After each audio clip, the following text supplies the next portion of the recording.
Well, let me call to order this third hearing of the Senate Committee on Homeland Security and Governmental Affairs Subcommittee on Disaster Management, which I am delighted to work on with my colleague, Ranking Member Kim.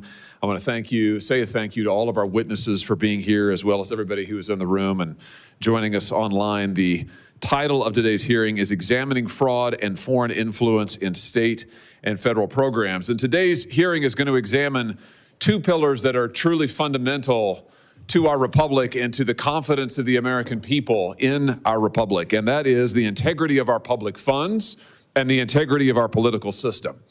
Let me just start with the second one. As early as the Constitutional Convention, Alexander Hamilton warned that foreign powers would try to exploit America's freedoms to sow divisions inside our country. Threats from foreign influence, he said, should never be dismissed as idle or as hypothetical. And today we are confronting a raft of allegations and reports that foreign influence and foreign money is making its way into the American political system and is financing activities that is not only destructive, detrimental, and divisive, but also potentially illegal. At the same time, more and more Americans are rightly concerned about the use of their tax dollars and where their tax money is being spent around the country. You know, I've often thought, watching and reading reports here in recent months, that if you are a hardworking American taxpayer, if you're somebody who wakes up every morning, goes to your job, plays by the rules, pays your taxes, you must feel like such an idiot. I mean, you must feel so taken advantage of. Because here we have reports, credible reports, and we're going to hear more about it today with some substantiation of billions of dollars of taxpayer money, your tax funds being taken and spent on illicit activities, on foreign overseas activities, on other illegal and criminal activities. It's absolutely outrageous, and it's time that we got accountability for how Americans' hard-earned tax dollars are being spent and how the integrity of our political system is being protected. We're going to hear testimony that tens of billions of dollars intended to serve the public have been lost to fraud in the state of Minnesota alone. Organized criminal syndicates stole COVID-era disaster money to the tune of billions of dollars, and since then they have defrauded money from every single federally funded program in the state of Minnesota. Let me say that again. Every single federally funded program in the state of Minnesota. Programs intended for children, for the elderly, for the poor, for the sick, for the most vulnerable Americans. We're going to hear testimony that $9 billion has been defrauded in Minnesota from Medicaid alone. $9 billion. Vanishing into luxury cars, overseas vacations, billions going to fund foreign adversaries, billions shipped out of the country. In the last 2 years alone, get this now, nearly $700 million in cold hard cash was stuffed into suitcases and flown out of Minneapolis. $700 million. That is 14,000 pounds of $100 bills in suitcases flown out of our country overseas. We're going to hear testimony that American taxpayers nationwide are losing north of $1 trillion a year in government programs. That's the Pentagon's entire budget. $1 trillion a year. This isn't isolated crooks gaming the system. I wish it were. It's transnational criminal syndicates siphoning money out of America. 70% of that loot flows overseas, funding cartels, terrorists, adversaries like North Korea, China, Iran, Russia. Money meant for American grandparents, working families, the elderly, the sick, is instead funding organized crime, arming our enemies, and subsidizing the trafficking of children. And the threats don't end there. In recent weeks, we have seen anti-ICE protests escalate into outright lawlessness. What we're going to hear testimony about today is these were not spontaneous protests in many cases.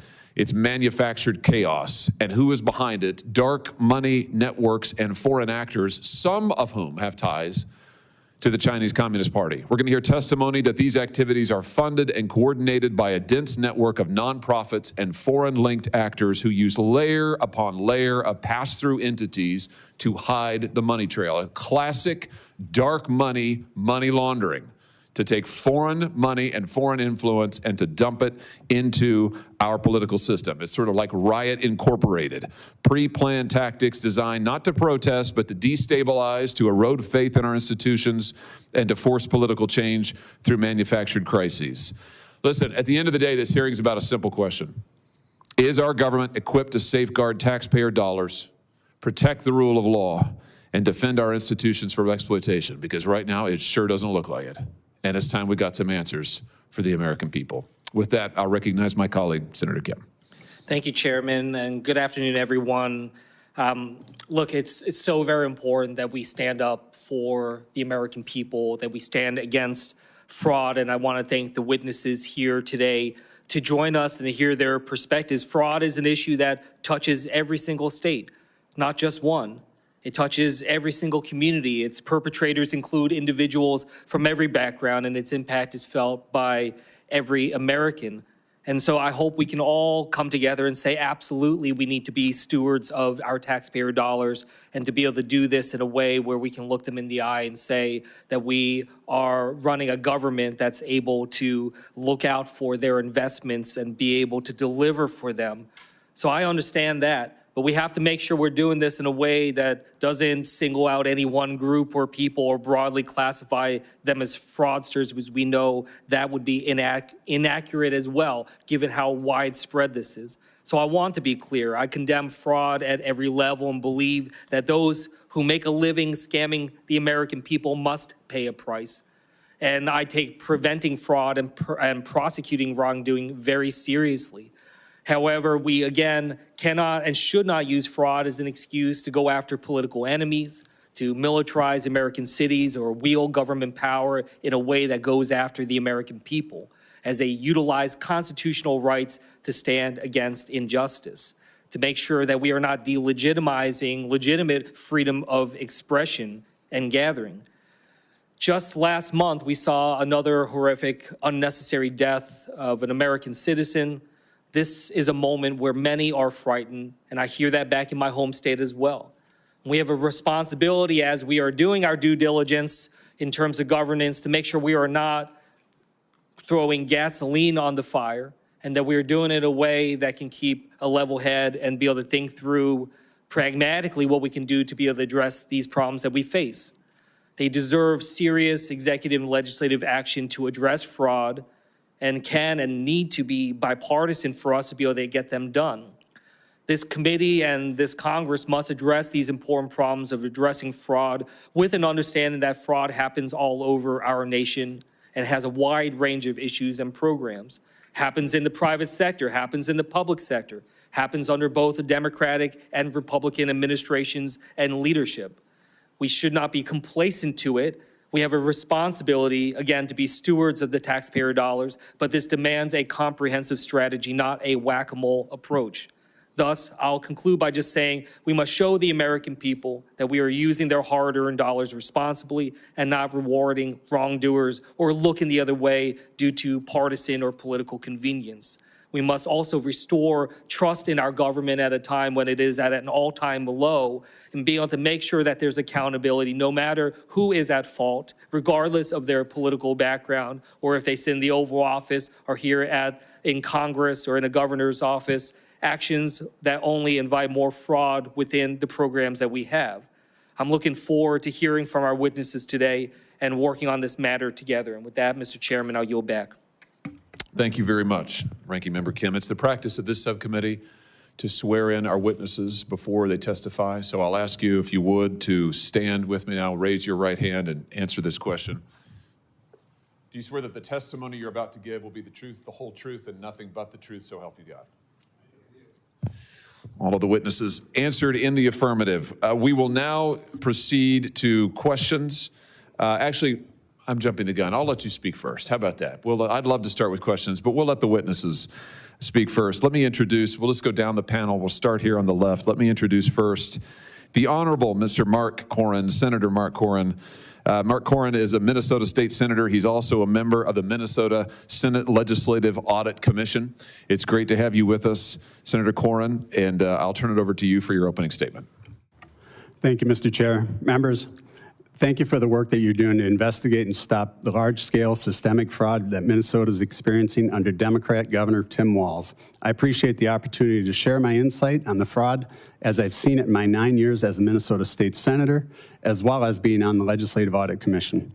The Legislative Audit Commission is a bipartisan commission. The commission appoints the legislative auditor, a nonpartisan position whose job is to hold state agencies accountable. The auditor reviews programs across state government, flags misuse of taxpayer dollars, and statutory noncompliance and violations. I spent 9 years overseeing that work, and I can tell you plainly that most of these audits are bad. One of the most common failures of state agencies is not verifying the grant recipients did the work that they were paid to do. In January 2026, just recently, the auditor found something that she said she's never seen in her 27-year career. State employees are backdating and fabricating documents after an audit has started, looking to mislead our auditors. Fraud in Minnesota is pervasive and systemic from the executive branch through the state agencies. Even when the legislature puts safeguards in place, they are often ignored, and there are rarely any real consequences. I've seen this up close, which is why, as I look at the broader fraud crisis, I want to start by highlighting 3 things. First, the billions of dollars in fraud in Minnesota is devastating to our social service programs and communities, our children, disabled, elderly Minnesotans, and the legitimate providers who earn their livelihood providing these vital services. Second, the Governor Tim Walz and his administration, including Attorney General 𝐇𝐈𝐆𝐇𝐋𝐈𝐆𝐇𝐋𝐈𝐆𝐇𝐓𝐒, have overseen the largest expansion and fastest acceleration of fraud this country has ever seen. They have repeatedly ignored data and warnings from legislators, nonpartisan audits. They've retaliated against whistleblowers exposing fraud, and they've actively attempted to block and disrupt anti-fraud efforts. And third, because of the failure of Governor Walz and the Minnesota Democrats to address fraud, we welcome the federal government to step up and uncover the audit and stop the fraud in Minnesota to protect state and federal tax dollars. Governor Walz and Minnesota Democrats' fraud crisis is either a result of gross incompetence or willful complicity, and I think it's both. The devastation of this incompetence and complicity totals far more in dollars than the media, Governor Walz, or the Democrats admit in public. It's not millions, it's not hundreds of millions, it's billions of dollars stolen. As for the perpetrators stealing the money from children, the elderly, and the people who rely on social services to live a normal life, their actions are un-American.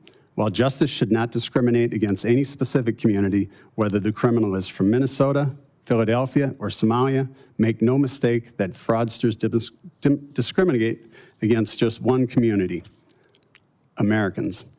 This targeted discrimination to swindle funds from our social programs from the United States has to be stopped. But it's critical that the fraud is investigated and prosecuted. Legitimate businesses and providers are not also punished for the illegal actions of some. So as we direct our hindsight towards addressing the crisis, we also have to take measures to stop the fraud before it starts. Minnesota Republicans have been exposing this rampant fraud in state programs for many years now, talking with whistleblowers and proposing new safeguards to stop fraud. Increased eligibility checks and incentives from the federal government to reduce error rates will help ensure programs are there for those who need them most. What's clear is that our state agencies need stricter oversight. Last year in the Senate, we passed bipartisan legislation to create an anti-fraud office, the Office of the Inspector General, an independent, nonpartisan office designated to identify, investigate, and prosecute fraud. This effort was blocked by the Democrats in the House, but it remains our top priority as we go into this next session.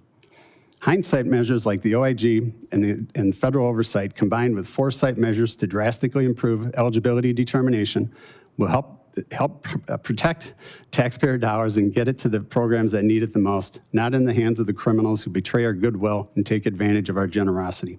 I appreciate the time and your careful attention to the fraud crisis in Minnesota.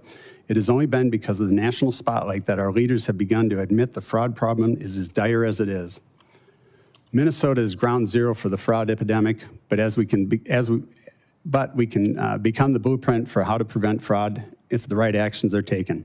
I hope that our leaders will work with the federal government to be able to move forward from this dark stain on our state's history. Thank you, Mr. Chair. Thank you, Mr. Koran. Next up is Haywood Talcove. Mr. Talcove is the CEO of LexisNexis Risk Solutions. Mr. Talcove, the floor is yours. Chairman Hawley, Ranking Member Kim, and members of the subcommittee, thank you for the opportunity to testify today. I have spent my career working to protect taxpayers and our most vulnerable from organized criminal groups who exploit our country's generosity and kindness. I have worked with the Secret Service on investigations and felt the personal impact fraud has on loved ones, like my 84-year-old mother who lives in Florida. This country has built a social safety net grounded on a pledge. When Americans face hardship through disaster, job loss, or crisis, their government will respond with speed, fairness, and dignity. In my remarks, I will focus on the scale of the fraud crisis and key solutions we can implement to stop it. The United States government is ripe for exploitation and likely the single largest funder of cybercrime in the world. Fraud in government programs is significant.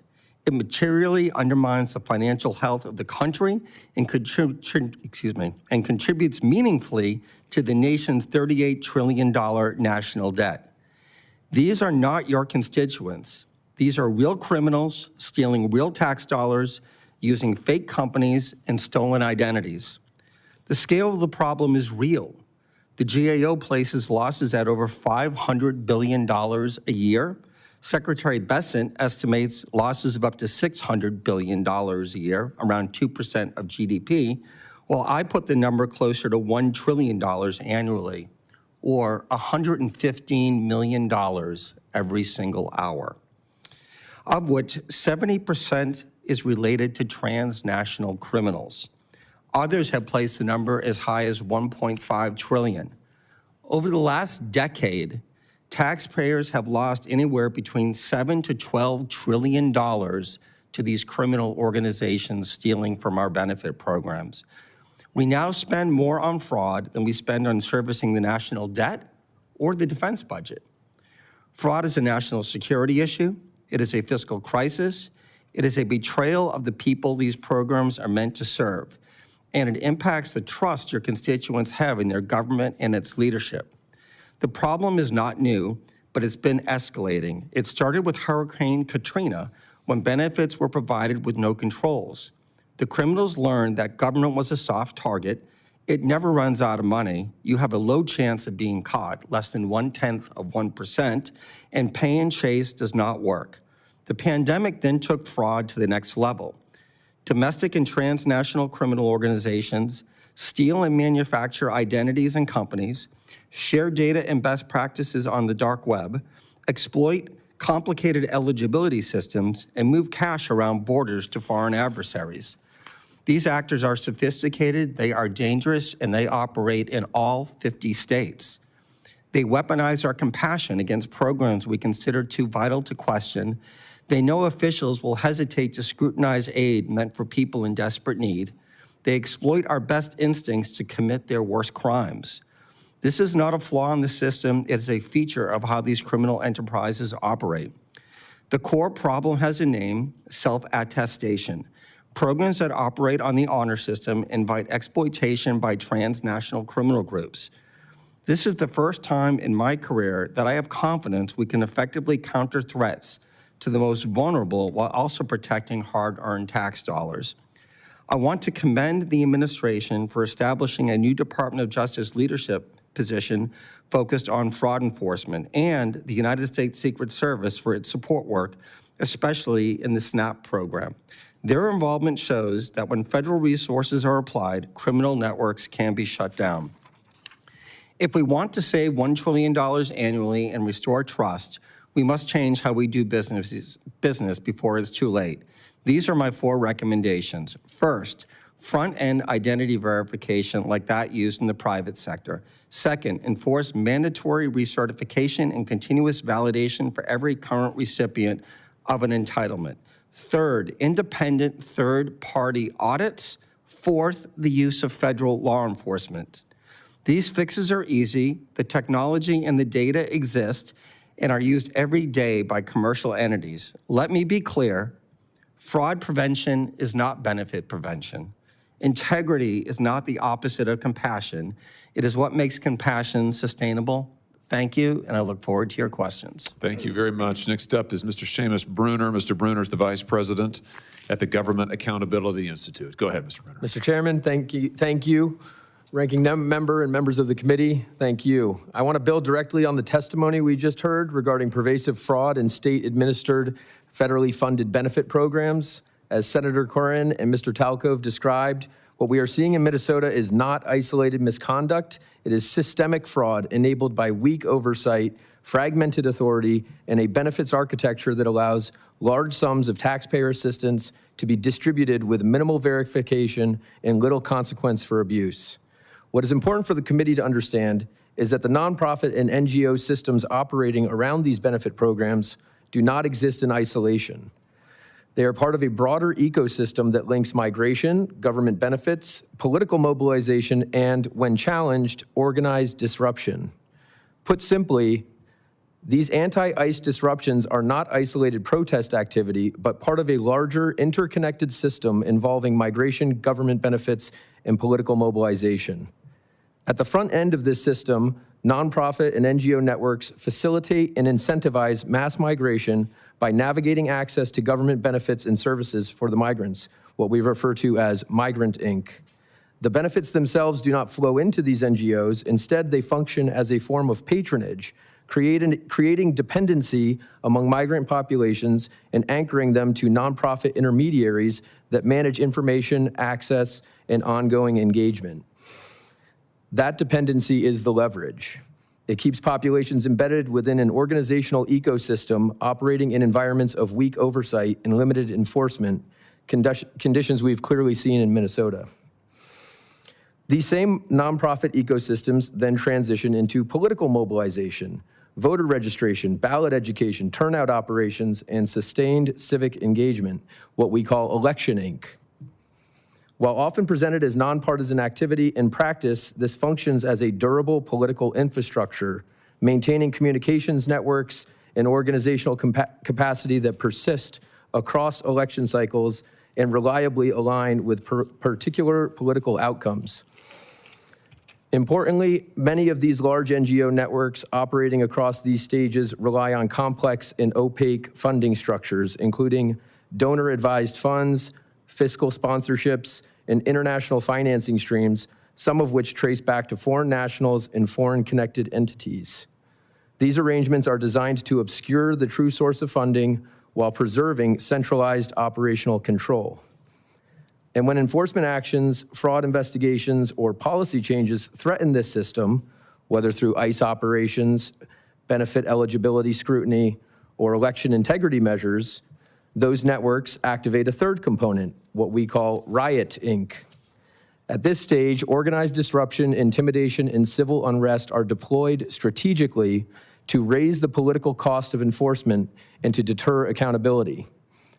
The same organizational infrastructure that facilitates migration and political mobilization suddenly appears in coordinated street activity, complete with pre-planned tactics, logistics, importantly, legal support, and messaging designed to overwhelm or paralyze lawful government action. These are not separate phenomena. They are interconnected stages of the same NGO-driven political operation sustained by dependency, protected by opacity, and in some cases amplified by foreign-linked funding intersecting with domestic political activity.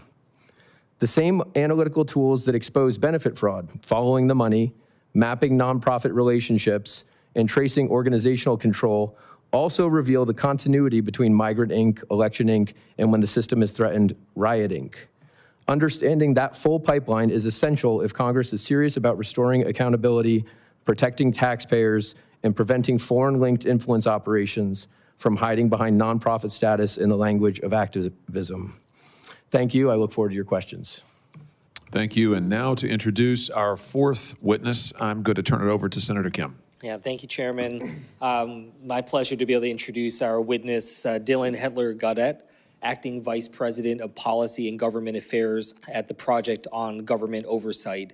I know you've been making your rounds on Capitol Hill, and I'd like to thank you for your commitment to government oversight, and in particular, your commitment to safeguarding American taxpayer dollars. You and I share the desire to ensure that American democracy is transparent, accountable, and free of corruption. I look forward to engaging in conversation with you. Chairman Hawley, Ranking Member Kim, and members of the subcommittee. I appreciate the opportunity to testify before you today on the important issue of fraud in the federal government. My name is Dylan Hedtler-Gaudette, and I am the Acting Vice President of Policy and Government Affairs at the Project on Government Oversight, POGO. We are a nonpartisan, independent watchdog organization with 45 years of experience promoting accountability, transparency, and effectiveness in the federal government. Fraud in government is a real and persistent problem. This is not unique, however, to the United States, and it certainly is not unique to any particular locality or community within the United States. Fraud persists pretty much everywhere. The only thing that mitigates and bounds fraud is the vigilance of watchdogs and oversight practitioners and the strength of transparency tools and accountability mechanisms. With that said, it is incumbent upon all of us to do what we can to prevent fraud, especially when fraud is related to hard-earned taxpayer dollars and critical public services. This is true whether the fraud takes place in food assistance programs in Minnesota or if it takes place in the context of Mississippi welfare programs, which involve the world-famous Hall of Fame NFL quarterback. This is true whether the fraud is perpetrated by large multinational defense corporations.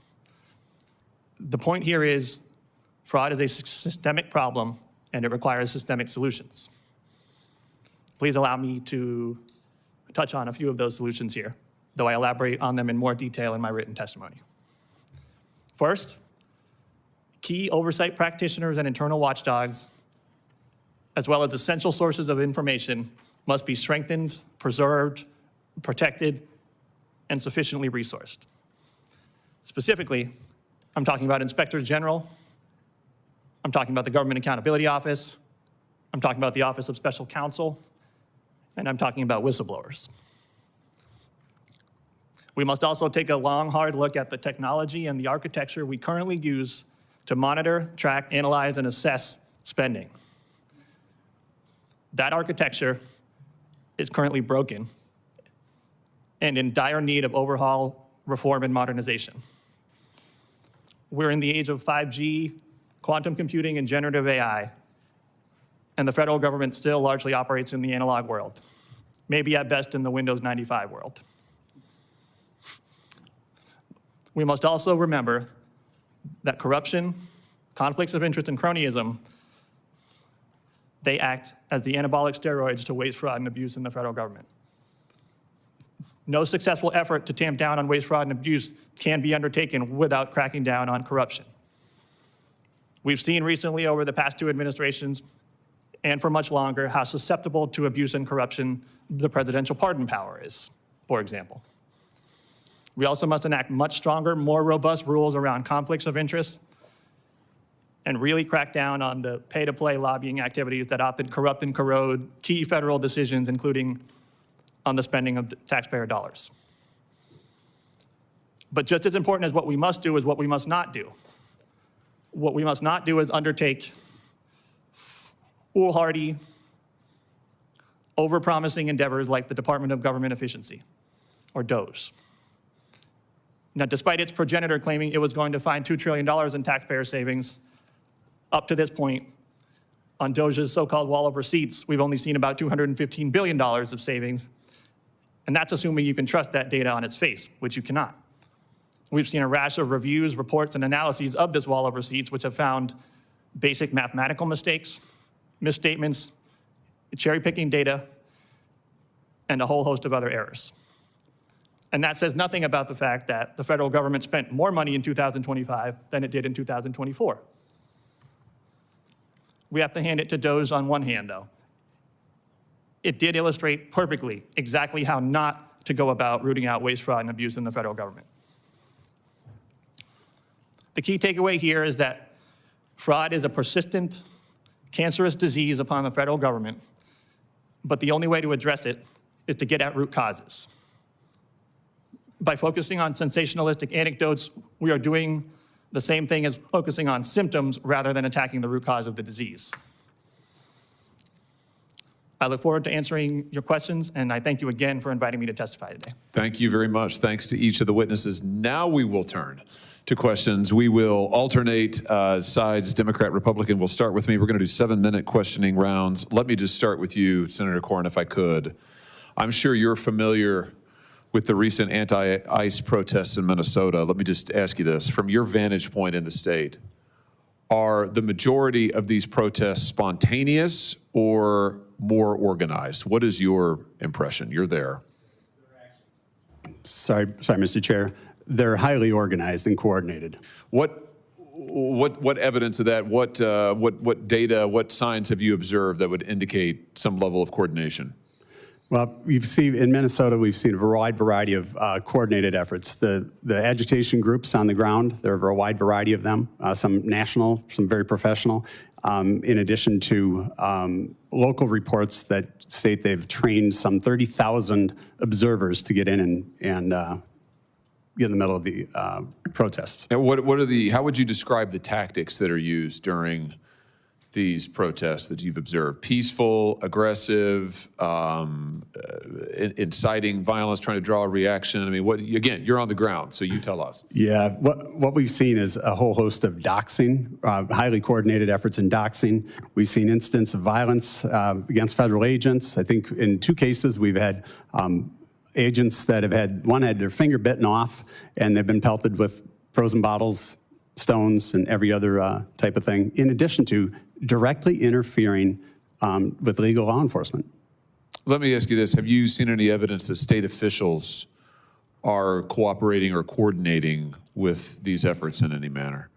Yes, we've seen there are a variety of state officials, elected officials that represent the Minneapolis area that have gotten involved. Some are on the chat box, the chats out there. We've got one representative, very proud, Brad Tabke is a representative out there proud, making sure to help train and coordinate those efforts. Mr. Bruner, can I just turn to you? Senator Koran has said that he has seen coordinated efforts within his state to disrupt ICE, including lookout signal chats, et cetera. Your organization specializes in following nonprofit funding and organizational networks. So based on your research, what organizations have been active on the ground in Minnesota? What can you tell us? Thank you, Mr. Chair. Yes, we have tracked over $60 million, according to the latest 990 disclosures, to approximately 14 groups, some of them national, others on the ground. Groups like the ACLU provide the legal defense, as well as facilitate the trainings for some of the tactics that Senator Koran just described. A group named Democracy Forward.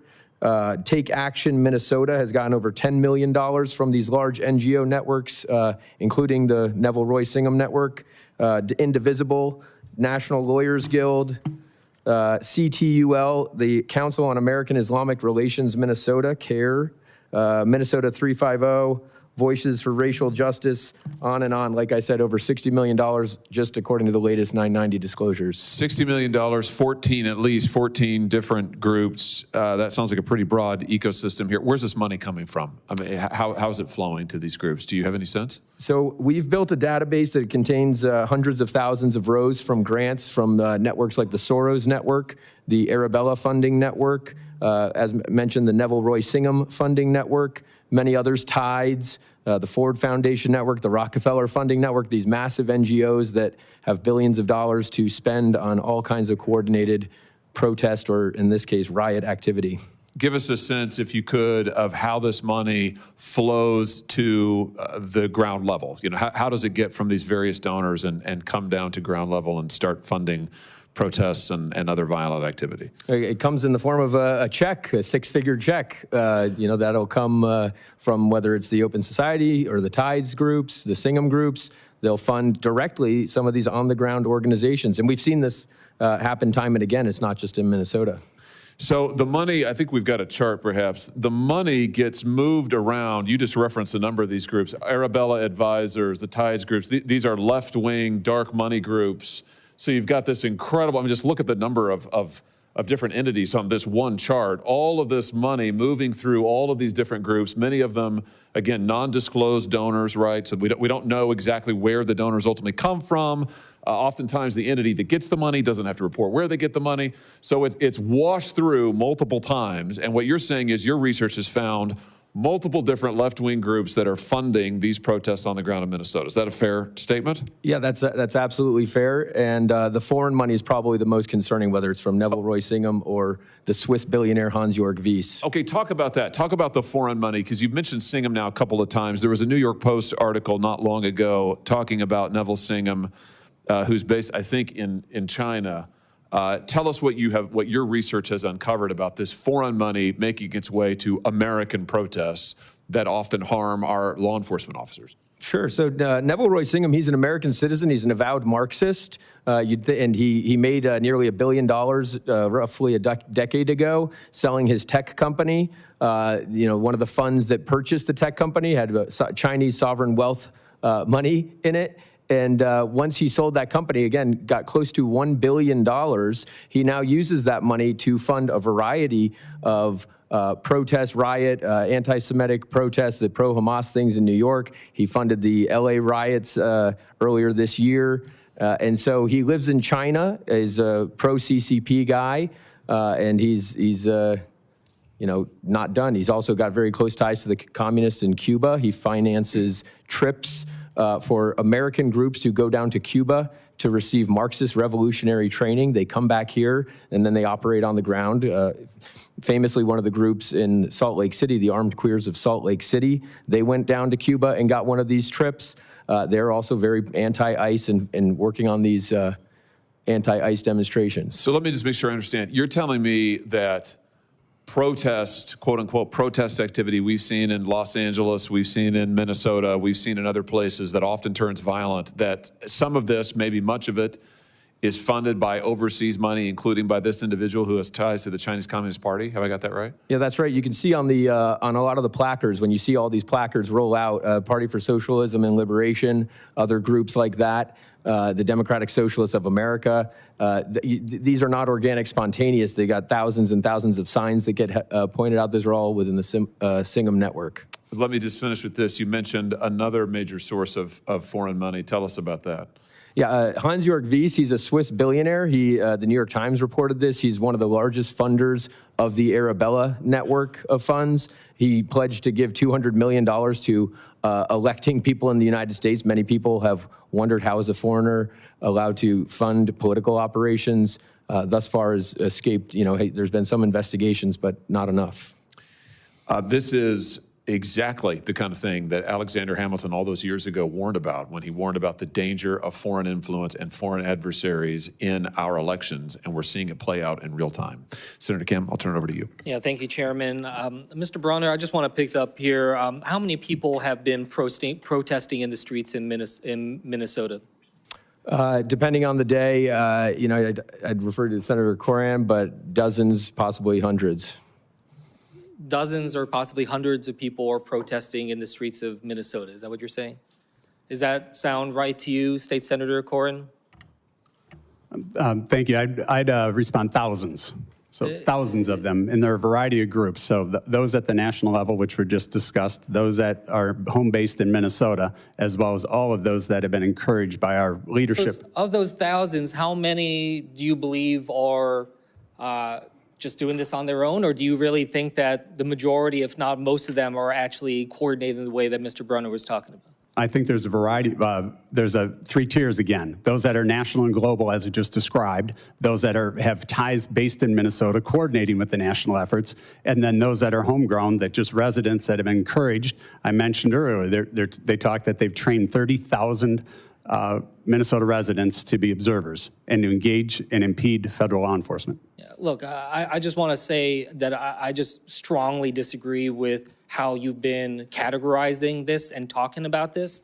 And it's not just people in Minnesota. People all over this country are frustrated and concerned and upset. They're scared and they're worried about things because they just saw 2 American citizens get killed in the street by federal agents.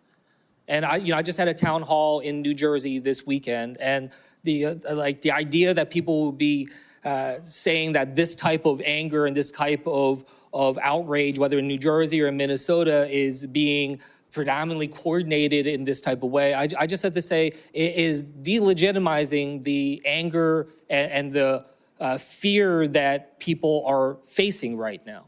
So I just have to say, the way in which it's been described in terms of, are the majority of the protesters are talking about this, in that kind of way, I just think is very dangerous right now. And I hope that we can still say and recognize that there are a lot of people that are furious right now and worried.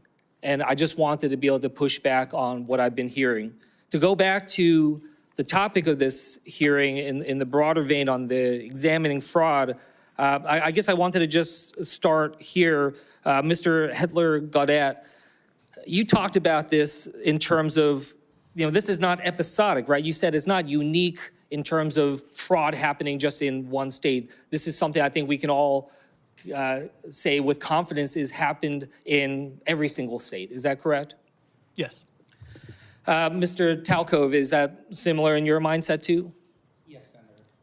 Now, you talked about it, Mr. Talcove, as a persistent vulnerability and not episodic in that type of way. I want to kind of go through some of the tools that we have to try to address this.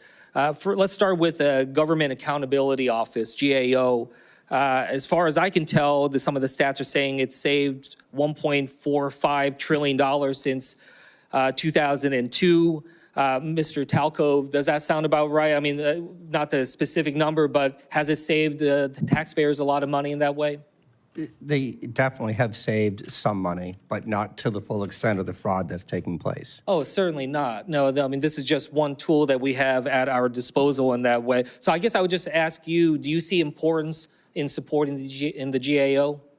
I think the GAO is very important as part of the process, but part of the challenge has been their recommendations tend not to be followed. In fact, there was an article in yesterday's Wall Street Journal talking about the TANF program. 165 recommendations were made, 65 were critical. 0 of those recommendations for the past 10 years have been followed up on. So the concern that you have is actually that their recommendations are not being followed up. Do you have any reason to believe that GAO is working in a partisan way? No. I guess I just wanted to follow up on this in part because our current OMB director, Russell Vogt, said that he doesn't think that GAO should exist. Do you agree with that assessment? Not my bailiwick. Not your bailiwick. Republicans in the House of Representatives proposed cutting GAO by 50% last year. Do you think a 50% cut to GAO would hurt their ability in terms of being able to shine a light on fraud in our government? Yeah. The most important thing that can happen right now, if we're serious about saving $1 trillion annually, is to allow the states to start sharing data and to go through the 4 recommendations that I had. Front-end identity verification. I agree with a lot of your recommendations on that front. I'm just trying to get a sense of all of our different tools, so we can get back to that. But Mr. Hedtler-Gaudette, I guess I wanted to ask you those same questions. Do you agree or do you disagree with Russell Vogt's suggestion that we get rid of the GAO? I emphatically disagree. Do you have a problem with Republicans in the House trying to cut GAO by 50%? I have a problem with anyone messing with GAO. I'm a staunch GAO defender, be they Republican or Democrat. Yeah, look, I think, just in these broad tools that we have GAO, and I hope that we can, in a bipartisan way, think through how we can use these tools, how we can support them going forward in our efforts if we are seriously and earnestly trying to address fraud. Also, when it comes to inspector generals, and I think that that's something that we've seen a lot of challenge on here, as we saw immediately President Trump come in and get rid of 17 inspector generals. Mr. Hedtler-Gaudette, does that concern you in terms of how he has dismissed inspector generals in his time in the office so far? Is deeply concerning. Not only is it antithetical to any serious effort to root out waste, fraud, and abuse, but it's also unlawful in many cases. So it's kind of got 2 dimensions of problematicness there. Yeah, look, a number of these different efforts, but Mr. Talcove, I agree with you in terms of the data and the efforts we can do on that front. So I guess I just wanted to ask you, what are actions that Congress can take to fix the gaps in data transparency and make it easier for us to follow where the dollars are going? So the first thing I'd recommend, if I was in your seat, is to allow the death master file to be shared to the different federal agencies. That has been an outstanding issue for 10 years, and that's why you see so many quote-unquote deceased recipients in the benefit programs. The other part that I would strongly recommend is third-party audits.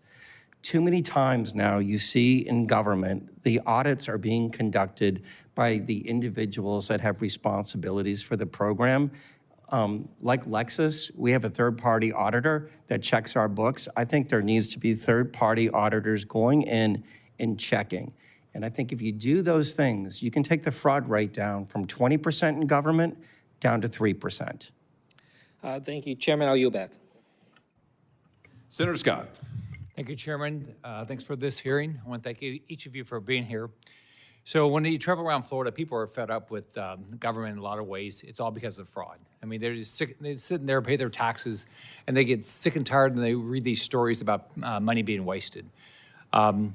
It's something I had to fight when I was governor of Florida, and I fought about it since I've been up here. Estimates show that up to 10%, it's probably way more than that, of federal spending is on fraud, waste, and abuse. Just in Minnesota, with the recent revelations, the administration estimates at least $19 billion in fraud, and it's probably more than that. So I think everybody that pays their taxes, should be furious about this. We're supposed to be the stewards of taxpayer dollars. It's a betrayal of the American taxpayer by the people responsible for overseeing those programs and their taxpayer dollars. I agree with you. We ought to do audits. I ran public companies.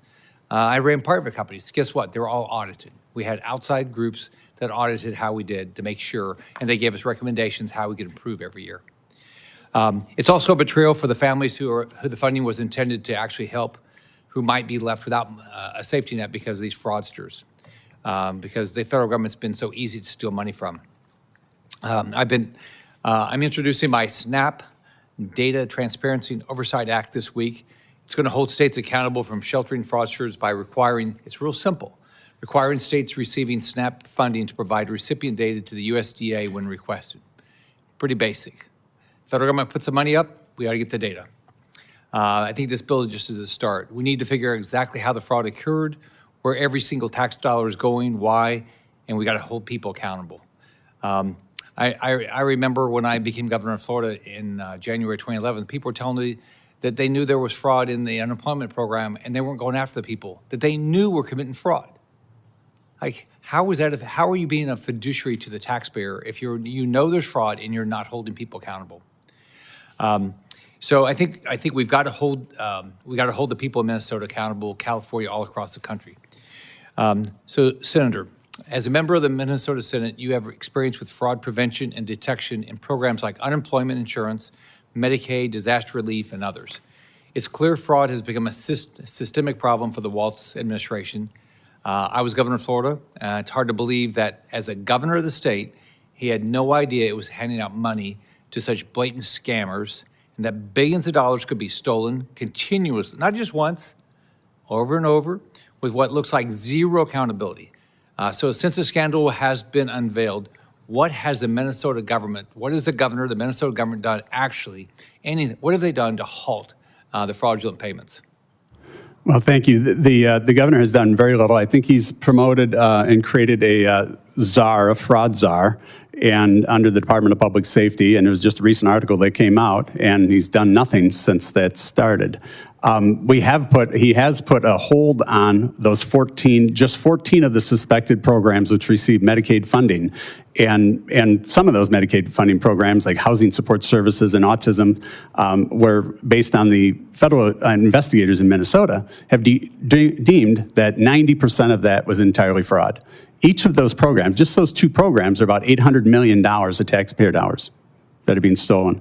And so they have taken a little action. Unfortunately, they're so horribly ineffective that even the good providers are caught up in there, and they're willing to open their kimono. All good providers are willing to open their kimono and be audited. They're not even able to do that. And when you talk about the level of fraud, we all agree it touches a pocketbook, but it's stealing from the most needy in the state and in the country.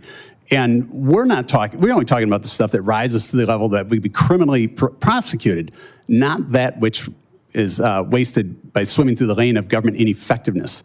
That's exponentially greater than what we're talking about here today.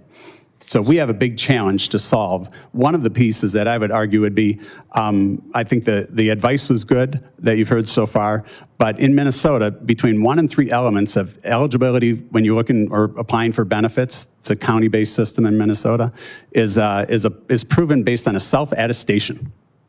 I think our federal government should eliminate self-attestations. So has Governor Walz, or the Attorney General, has any company, any person been prosecuted? There have been not very few based on our Attorney General and fraud that's discovered by our state agencies. Almost exclusively everything you see in the headlines today is because of our federal government came in under the Feeding Our Future program, the $500 million which has only had about $330 million charged and prosecuted. I think almost 100 charged and some 60 have been convicted. That is just the beginning of the discovery in all of those other Medicaid programs and their financial discovery. They've discovered all of the other fraud and the tentacles because it's coming from the very same providers. So in your state, are the taxpayers okay with fraud? I think you've seen Governor Walz is no longer running for his, re-election. They're upset, but they're just learning about it. When Governor Walz pranced on the stage in the presidential election is when Minnesotans started to realize, or not realize, but when our local media was kind of forced to cover the actions that have actually taken place under his administration. So no fraud is a victimless crime. At the end of the day, it's hardworking American taxpayers in your state, Minnesota taxpayers paying their local taxes, their state taxes, and their federal taxes, who suffer from fraudulent activity. How have legitimate providers and families in Minnesota seen reduced services, delayed payments, and title rules that make it harder for honest people to get help because of this fraud? Yeah, we've got stories all over the state of good providers that are providing critical services, and the delays, even in a legitimate autism service provider was just highlighted this week, $250,000 a week in payroll, and they've delayed it for 90 days, payments for 90 days, and they only plan to roll it out in a limited environment. Many of the critical services and providers that actually are doing the work may go under and leave a huge portion of our population unserved. Mr. Talcove, as we know, a simple visit to these fraudulent businesses in Minnesota revealed they are not real businesses.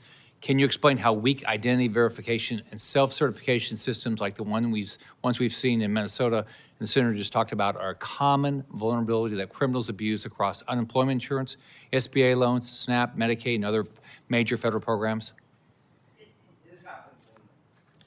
This happens in all 50 states, Senator, and it starts with the Secretary of State and how the businesses are registered. You can go on to any of your state web portals, enter in any name you want for a business. As long as it doesn't impact a copyright, it's set up. And what the criminals do is they take those shell companies and then they create fake employees, they create fake services, and they deliver fake services, yet they're stealing real taxpayer dollars. All right, thank you. Thank you, Chairman. Thank you, Senator Scott. Now, I understand that Senator Johnson has agreed to let Senator Moreno. That's extraordinary. That's okay, very good. Senator Moreno, you're recognized. Thank you, Mr. Chairman. Thank you for allowing me to be in the subcommittee hearing. Mr. Talcove, I'll start with you. At the beginning of the session, I came over and introduced myself and shook your hand. You did. If I had stolen $4,000 out of your pocket, would you hunt me down like a wild animal? I think it'd be my wife that would go at you pretty hard, yeah. Well, that's what the taxpayers are losing in this country every single year to fraud. Think about that. Every single person who pays income taxes in this country is getting robbed $4,000. And when we sit here in Washington, D.C., and we say all this technical conversations, and we say, well, it's not just Minnesota, this happens everywhere, as if that's okay. In the business world, they call that institutional rot, when you can't even realize how bad your actions are because it's not our money. If it were our money, you wouldn't accept $4,000. We're accepting, by estimates, $500 billion every single year. So you mentioned, Mr. Talcove, and I'm picking on you because you said that what the American people want is the kindness and generosity of a nation. Is that correct? You said yes. that? But they actually got stupidity and corruption. Isn't that more accurate? They are not getting what they paid for. They voted for kindness and generosity and got stupidity and corruption. And Mr. Koran, I'd ask you over at Minnesota, because obviously we're talking about your state here. Just a simple outsider's point of view here. The federal government gave Minnesota a lot of money. Gives every state a lot of money. So I would say this to my colleague from New Jersey. Why would we not have the state be on the hook for the money that was lost in fraud? I mean, if I handed you money and said, hey, spend this to do X, and you wasted it, you allowed people to steal it, why would we not charge the state that money and say, hey, look, we gave you the money, you lost $12 billion, you owe it to the federal government. Why not give them a big fat IOU? Senator, that's our greatest concern with the actions of the governor and his administration, just in the Feeding Our Future. That was $500 million. When we charged $330 million of it, but we haven't been able to prove any of the $500 million fed Minnesota children. So, in need. but again, I get all that. But why wouldn't we just tell Minnesota, you owe us the money that you did not use the way we asked you to use it? Senator, that's our greatest concern. Our spending in Minnesota is 35% of all of our spending. $45 billion are federal dollars. One in every $3 spent. But maybe if the taxpayers of Minnesota felt it, they'd stop electing idiots like their current governor and the current mayor. They would make changes. But right now, there's really no accountability. So I'll switch over to you, Mr. Bruner.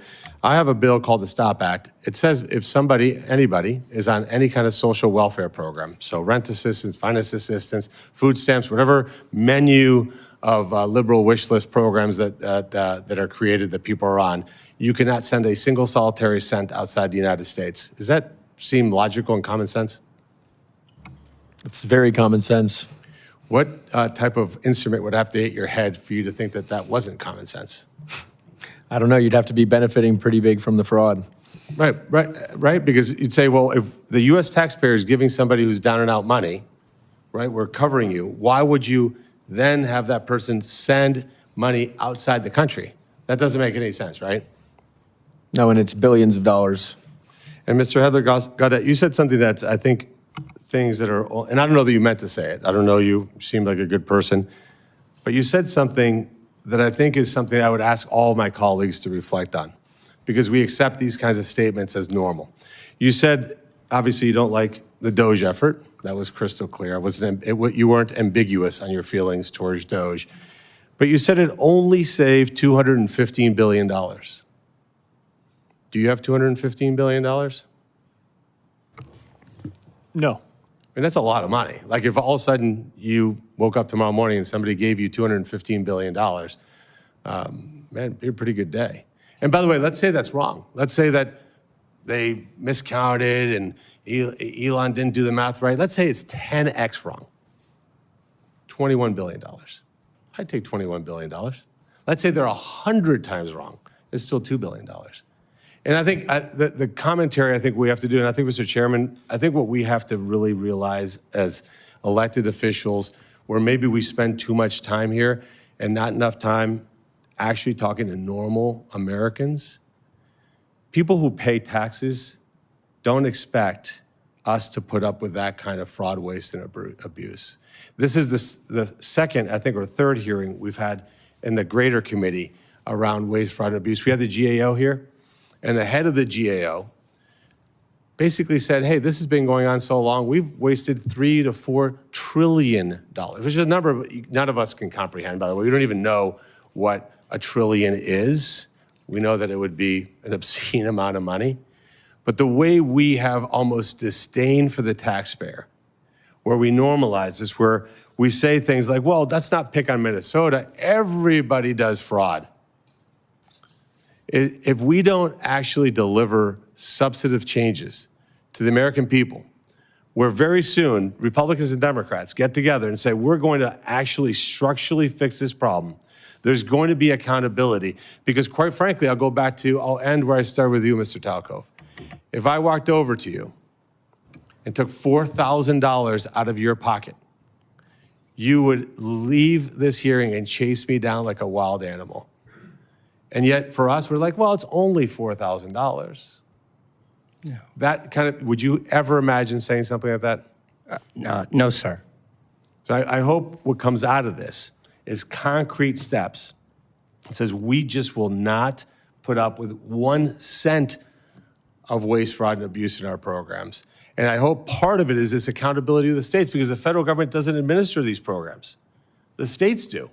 Give the states who are doing a good job, like when Senator Scott was the governor of Florida, they do a great job. Give them motivation, and then absolutely hold the states that are ripping us off, which is what they're doing, and hold them accountable and have their voters understand that Missouri, Wisconsin, Ohio, I hope New Jersey doesn't want to pay for Minnesota's crap.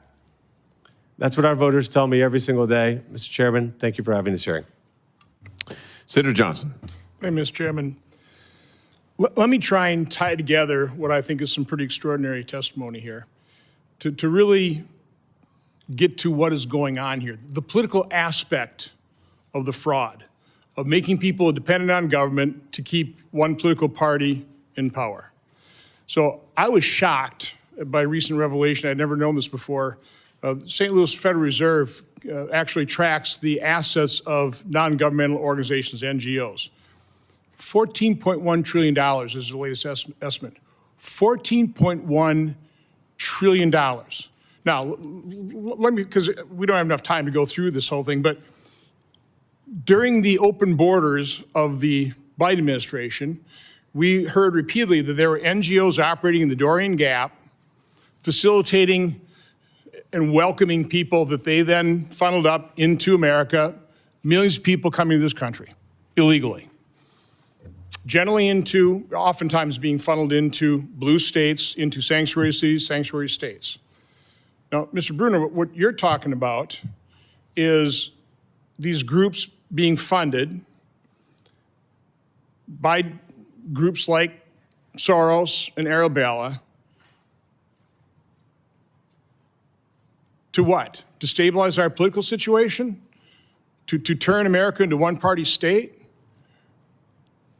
I mean, tell me what your testimony is all about here. Yeah, thank you, Senator. That's exactly right. I mean, it's to create political benefit by bringing in. So in the case of California, there are estimates that range to up to 13 representatives just through apportionment, not even taking into consideration voter fraud and illegal migrants who make it onto the voter rolls, which we know happens. Just through apportionment, you're talking about 13 members in the House who shouldn't be there if it weren't for all of these millions of migrants under Biden. So that's one, that's a political benefit. The ranking member made a statement that people are furious about what we're seeing in Minneapolis. You know what they're not furious about is where ICE is doing what ICE has always done under the Obama administration, under the Clinton administration, under the Biden administration, where they actually enforce our laws and they get cooperation from state and local governments. Okay, literally, Trump is behind deportations and removals and returns from Clinton, Obama, and Biden. But all of a sudden now, the public is furious. Why? Is it because NGOs are funding the 30,000 trained observers, I'd call them activists, who are, some of them are actually shooting at ICE officers, right? They're ramming their vehicles into their vehicles. They throw rocks at them. One of them actually showed up with a semi-automatic pistol with multiple clips of ammunition, correct? So ICE officers are obviously on hair trigger alert. And these government officials, is this correct, Senator Koran, that your lieutenant governor was managing the Signal chat site that was following ICE enforcement actions and deploying their observers to the scene? We haven't been able to verify that the lieutenant governor has, but she's overtly made those statements, as our governor has. Get out there and go interfere and block them. One representative, Tapke, has been in those chats and actively promoting them. So those groups, those officials that are training these observers and then encourage them to put themselves into harm's way, right? To obstruct law enforcement. Who's really responsible for the fact that they got hurt? Again, I would never encourage my supporters to go obstruct justice. Yeah. Put yourself in harm's way. I won't go there. But we need to understand exactly what's happening in this country. This didn't just happen. These protests just didn't spring up. Now, some of the protesters they may be coming out and you listen to the appeals of the governor say, go record this. But these people are trained, correct, Mr. Bruner? Yes, Senator. Trained and encouraged to do this. Mr. Talcove, you said that you've calculated the fraud about $1 trillion a year. Yes, sir. What metric do you use? Because I want to go to those sources. I want to figure this out because that's probably a low estimate as well. Yeah, well, we have unique access because of our position. So it's looking at mule networks, identity theft rings, foreign IP infrastructure. And here's the worst part, especially in government, seeing the same identity used in all 50 states and not being able to do anything about it. So again, I want, if you're willing to, questions for record, I'd like you to provide those sources of that data. I'd love to see how you've mapped out the funding of these organizations. Now, again, I talked about NGOs facilitating the Biden open borders. Let's go back to what happened with Somalians into Minnesota. Were there NGOs that were supporting that effort as well? I mean, is this the same thing just on a much smaller scale? And are we just seeing the maturity of it? We just haven't got, well, I'm sure we've got to that level of fraud in California, but not necessarily with the new immigrants. But Senator Koran, what do you think? Who facilitated the Somalians in Minnesota? Minnesotan-led NGOs, as well as some national ones. Minnesota has been one of the leaders in we're a sanctuary state, not legally, but we are by the fact that our large metro cities are sanctuary cities, and you're seeing those policies. But if I could add one piece to it, you've talked about kind of what are the motives, and we're only talking about the violent protesters and the organization and coordination. But each and every one of the dollars, when we talk about the fraud on the other side, the first part of this conversation, are also feeding that network for pure political gain and eternal power. So Mr. Talcove, you also mentioned that the Secretaries of State facilitate this by allowing people to register their businesses. Somebody's trained these people to do this, right? I mean, I guess a bunch of people could have the same idea, but my guess is somebody somehow is being trained to go to the Secretary of State, register as a business, claim you have all these kind of employees, and this is how you commit fraud in all these programs. I mean, would you dispute that? No. The fundamental issue is when we look at fraud, we look at it as a country through a program, whether it be EBT, unemployment insurance. And what happens is the criminals look at it nationally, not statewide. And by setting it up the way we have it set up, we allow them to share their quote-unquote sauce. And whether it's unemployment insurance fraud, EBT fraud, healthcare fraud, they share that across the country and they work at scale.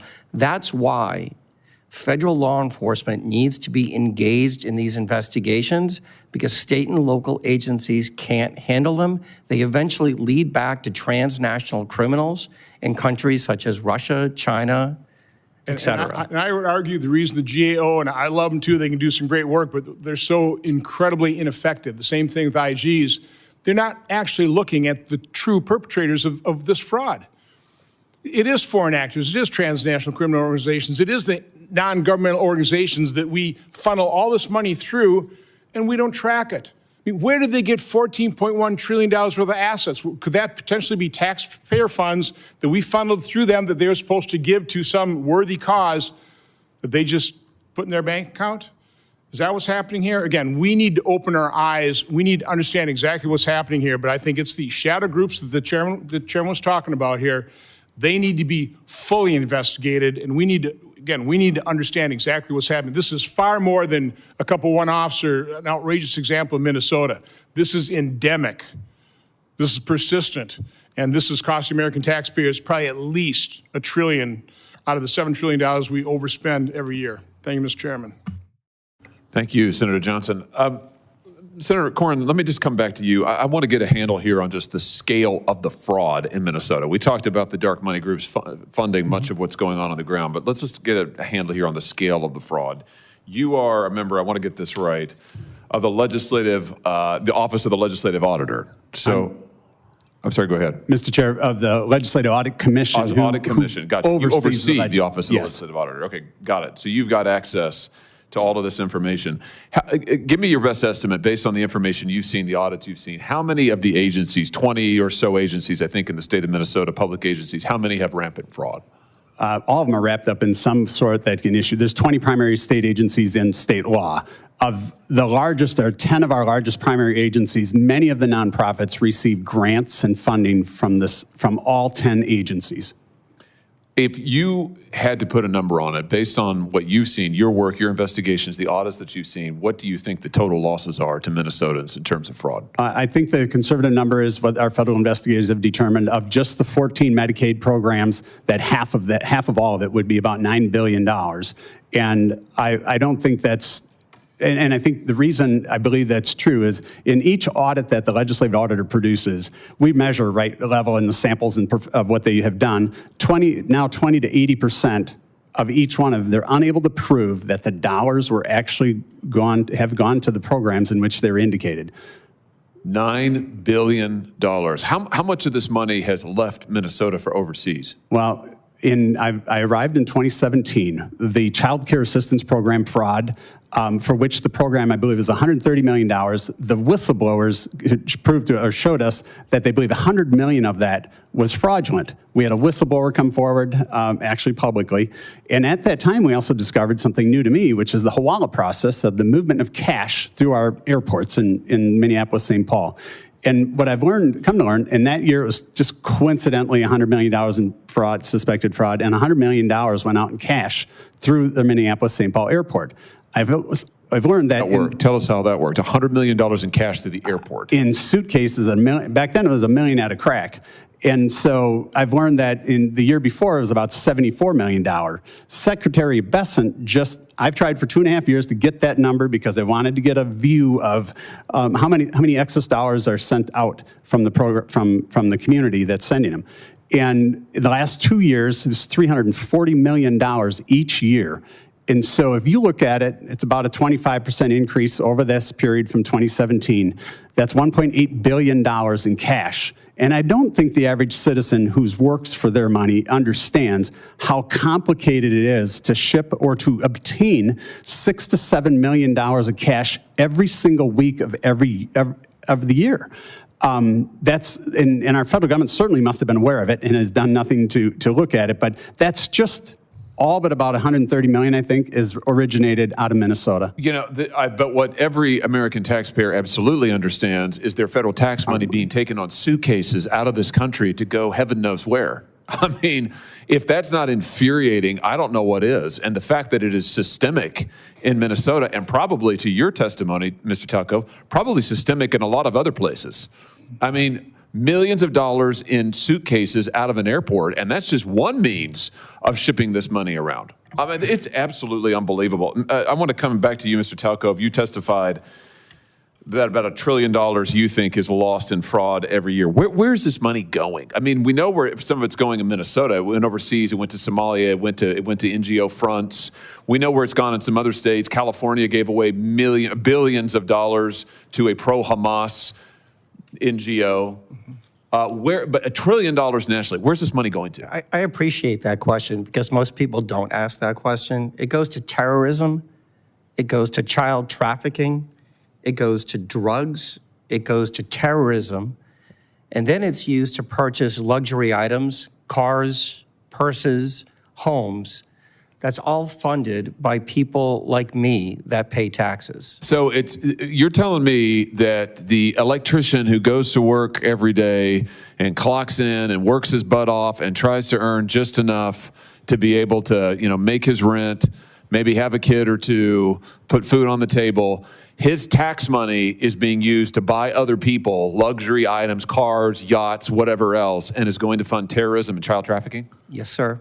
$1 trillion a year on this stuff? $115 million an hour. $115 million an hour. How do they get in their hands on it? What are we talking about here? Transnational organizations, criminal networks? How do they get their hands on this money? They take advantage of antiquated government systems and processes.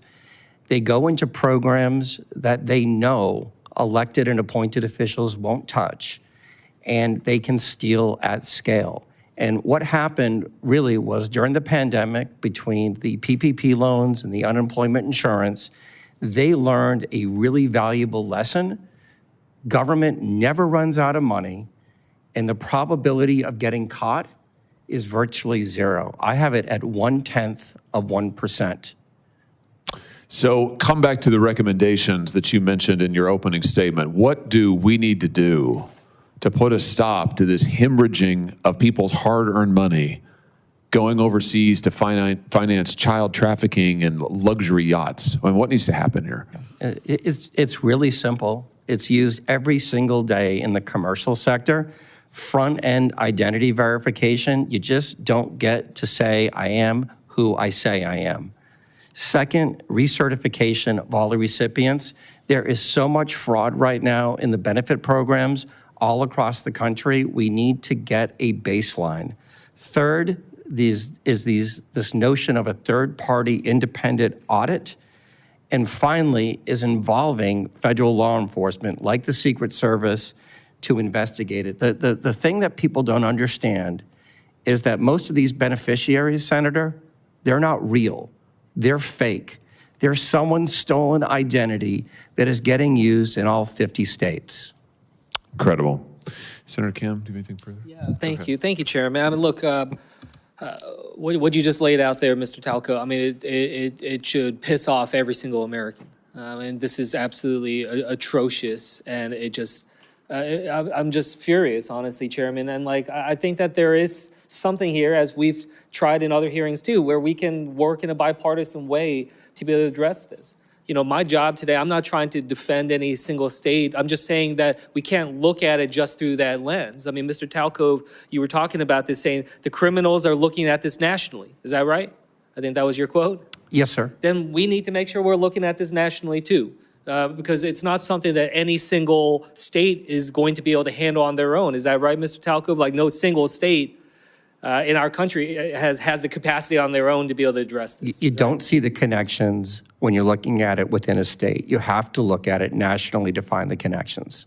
Yeah, and so, you know, I think just our best opportunity here going forward to really try to deliver for the American people, because this is outrageous and should not continue on. It's just not just the scale of the money, but what it's being used for and what it's going towards. And I say that as someone who used to work counterterrorism, you know, at the Pentagon before. Like, I can't stand this. But we need to make sure we're focusing in on the criminals and thinking through, you know, what you were saying about federal law enforcement and other efforts. So, look, you know, Mr. Chairman, again, I just think that there's an opportunity here for us to come up with a comprehensive set of a menu of actions that we can take and think through what is it that we can work with this administration on, what is it that we can work through Congress on, what is it that we can empower the states to be able to step up and to be able to handle on that front. And, you know, Mr. Hedtler-Gaudette, I just wanted to just follow up with you because, you know, we were talking through this about just the challenges, for instance, on the data side.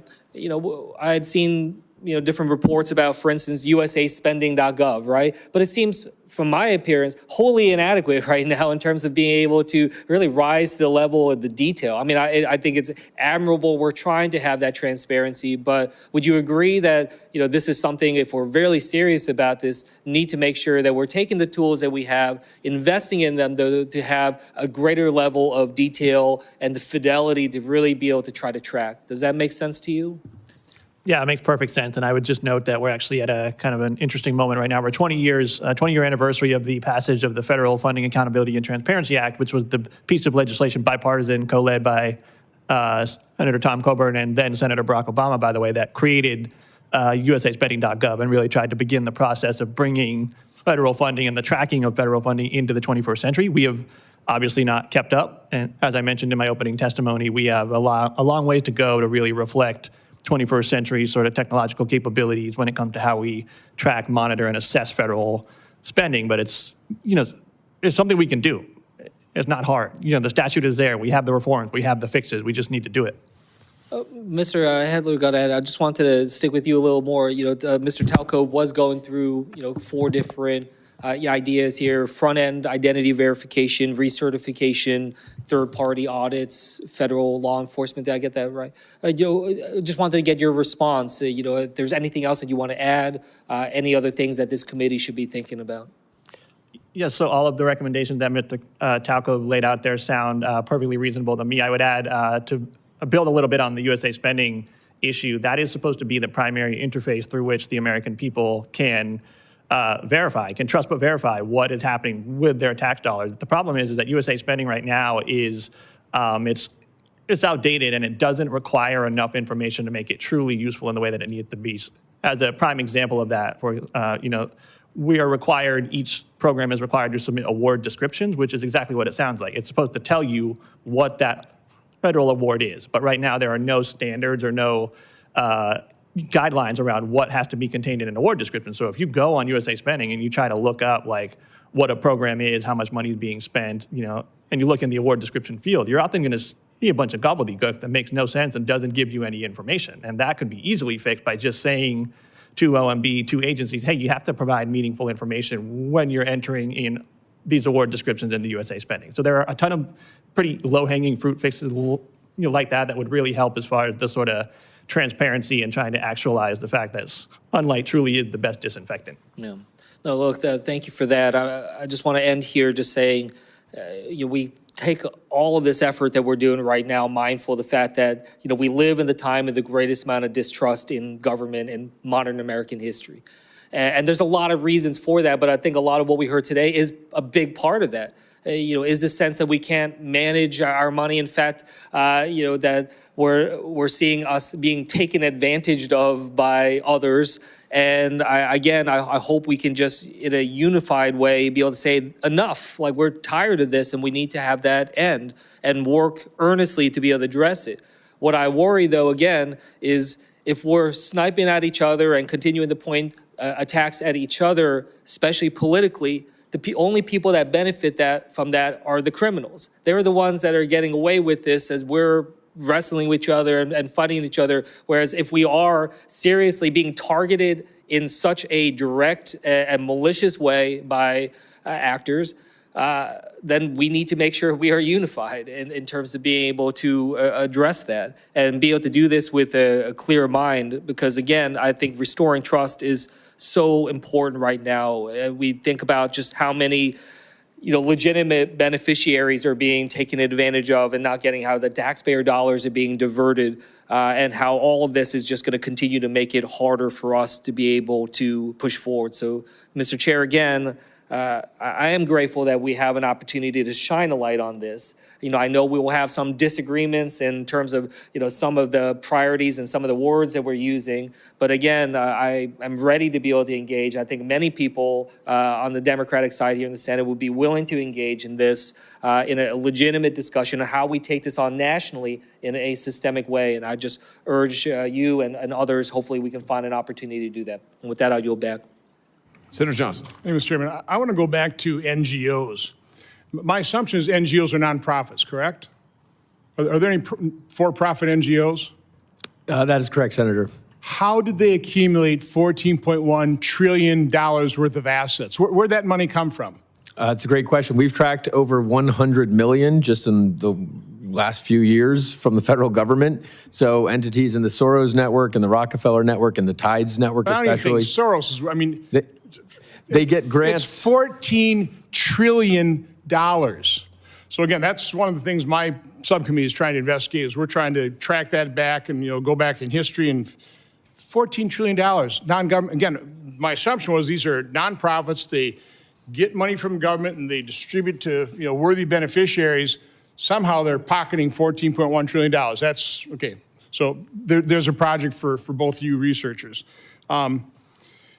The reason we focus on Minnesota is we need to learn what happened in Minnesota so we can widen our aperture and see, okay, if they were able to do it in Minnesota, where else are they doing the same exact thing? Okay, so it's not, we're not trying to penalize Minnesota or one particular population. It's like, no, we have to learn from this obvious fraud and open up our aperture. Mr. Talcove, you mentioned steal at scale. Let me give you an example of one legalized stealing at scale that unfortunately, one side of the aisle completely ignored. So when we passed the enhanced subsidies for Obamacare, the pandemic, the temporary one, right? We created a lot of zero premium policies. Okay, prior to the pandemic, there were about 10 million people on the exchanges. Now all of a sudden there's about 24 million, supposedly. Now we've known, because Pentagon has looked at this, and because of those zero premium policies, there's probably about 6 million phantom policies. Okay, and again, no claim policies went from 20 to 40%. I mean, this is obvious fraud, right? Probably about $30 billion a year. So anybody who wanted to just go ahead and clean extension of the enhanced policies, even though we were talking about this all the time, $30 billion a year, I would call that fraud at scale. Was happy to just look the other way and facilitate that fraud. Yeah. Okay, so again, we can talk about bipartisanship, but the fact of the matter is, we've got one side of the aisle that has no problem with this. Governor Walz had no problem looking the other way. They were fully aware of it. I mean, the first audit that I saw, that was in, I think, March of 2019, a couple months after he got into office. You know, fully aware of this. They're not willing to do anything about it, which is why the GAO recommendations are not enacted. But I want to know, you describe stealing at scale. How do they do it? How could you funnel $14 trillion into NGOs? Yeah. How does it happen? So go back to your Medicaid example, right? 40% of those policies, absolutely no claims. But that's just the tip of the iceberg. Once you're in Medicaid and you have a valid number, then you start manipulating the bad providers and you start getting durable equipment, a catheter, orthopedics, et cetera, that are never shipped. And all of a sudden, you are losing literally hundreds of billions of dollars. And what happens in government is we don't get to the lowest common denominator. The lowest common denominator is the primary care physician that gets inundated with thousands and thousands of fake patients seeking fake services and products. But who's, step aside for a minute, who's accumulating this? I mean, who is behind literally how many tons of dollar bills? Minnesota, the one, well, I just heard is, you know, 700 million, but it's $1.4 billion of cash. Yeah, in my experience doing this 15 years, it all ends up tied back to transnational criminal organizations that facilitate the fraud and move portions of it out of the country. Are there names for these, or are they just that shadowy? They're state-sponsored groups. They're groups such as APT41. These are well-known organizations that operate, and their sole purpose is to steal from American taxpayers, destabilize our democracy, and use that money for other purposes. Mr. Bruner, again, you've, I think, part of writing a book on some of the foreign influences here. You know, we need data, we need information, we need flowcharts, we need to, you know, break down the $14.1 trillion, figure out where that came from. Figure out if it's $1 trillion or $1.5 trillion a year in fraud. We've got to break that down and go, okay, here are the programs it's going through, and here's who's sucking it up. Because again, there's some fraud of, you know, people getting benefits that they don't deserve. Okay, that's small scale fraud. You're talking about fraud at scale that's being funneling money into, I don't know, Al-Shabaab, whatever terrorist organization. Maybe some of that $7 or $1.4 billion worth of cash that went out of Minneapolis. How do we get to the bottom of this? You know, how much research has already been done? Yeah, well, in the example of the cash flowing out of Minneapolis, I mean, it's really shocking because it goes through this Hawley network, which is an ancient Islamic banking system. And we did a report, EB Terrorism, and it's about how money makes its way to terror groups. I mean, the figures we've talked about today, think about how much 9/11 cost. The investigation shows around $450,000. Many of the hijackers were on benefits with that. The Boston bombing, it's a pressure cooker. I mean, a couple $100, or they were on benefits. Same thing with New Orleans, the truck driver. I mean, $19.99 a day from U-Haul. So the amount of money that we're seeing go out, it needs to stop because of the amount of damage it could potentially do. Regarding the $14.1 trillion, we'll track it, but these are endowments. I mean, it's legal to hold, you know, the buildings and the things like that. But there's so much money, it's hard for a human to comprehend $14 trillion in assets. Okay. Well, again, this is incredibly important. Again, this is way more than fraud by individuals. These are organizations organizing this. And again, I would argue for political purpose, right? Because you go back to Minneapolis, those protests, those people just spraying out of their houses and something. No, this was highly organized. Now, I don't know, was it literally organized to turn people's attention away from the massive fraud? I know people made claims. I don't know. But all I know is the only reason Americans are furious at ICE right now is because that was ginned up. Those activists were trained to put themselves in harm's way. They got a couple martyrs. It's been incredibly effective, but it's incredibly corrosive on our body politic. Thank you, Mr. Chairman. To your question, Senator Johnson's 14,000 pounds of $100 bills.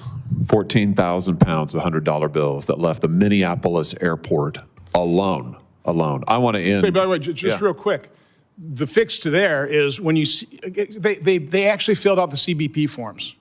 So it was all okay because they filled out the paperwork. Why wasn't the IRS all over their case going, where'd this money come from? So again, I hope this administration starts focusing and investigating where'd that money come from. We've talked about some of the necessary steps that are needed here to deal with the sort of fraud and corruption that we've been talking about today. And I want to add one more to that, and that is prosecution. As a former prosecutor, there's nothing like the power of prosecution. And when you've got $60 million in dark money flowing through at least 14 different groups just for the Minnesota protests alone, to say nothing of other protests, anti-law enforcement protests we've seen around the country, many of these groups using foreign money. By the way, no foreign entity has any rights to the First Amendment in the United States of America. And when you are funneling and funding activity that is itself illegal, the assault on cops is illegal, blowing up cars on the California freeway, that's illegal. Disrupting students trying to go to school on our campuses, that's illegal. And over again, we see this money through these same networks flowing in to create these riots, these protests, these divisions. There needs to be prosecutions here. So I just renew my call to the Department of Justice to investigate these groups, these dark money groups, untangle this web, and bring prosecutions wherever you can, because the American people deserve to have control of their government, not some foreign billionaire or set of billionaires, not some shadowy group of American billionaires. It ought to be the American people, we the people, not we the billionaires, who are trying to control our discourse and, yes, our elections in many cases through their foreign money, their access, their influence. It's got to stop, and one of the best ways to stop it is with prosecution. Thank you to all of the witnesses for being here. The record for this hearing will remain open for 15 days. That's until Wednesday, February the 25th of this year for the submission of statements and questions for the record. And with that, this hearing is adjourned.